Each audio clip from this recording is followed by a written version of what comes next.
กับเป็นคนบ่มีแม่กับเป็นคนอยากจนเพื่อนเสียเอาอย่างมาให้สิมาพะโล้เอาจะตรงเอาจะใจสิเอาโทรศัพท์ไม่ละแม่จะหาเงินมาได้ยังไงเสียขายเขาเป็นจุดเบิ้ลเรามันบอกที่จะได้ตามใจเจ้าของนั่นน่ะฮะสิมาปาดข้อเจ้าของอีหยังสิตายซ้ำนี่บ่เบิ่งชีวิตแน่สิตายซ้ำนี่จิคุยกันดีๆหาทางออกร่วมกัน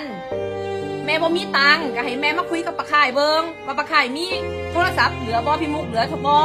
ว่าแม่นเอาแต่ใจจังซี่อย่าบังคับแม่นะอย่ากดดันแม่แนวนี้มันบ่ดีเอาแต่ใจแบบนี้มีชีวิตต่อให้หยังป้า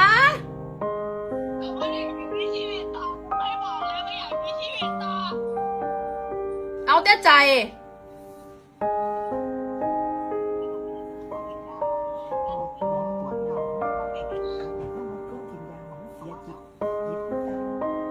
ตีบ่ตามดอกมันซึมเศร้าก็กินยาใจเย็นๆ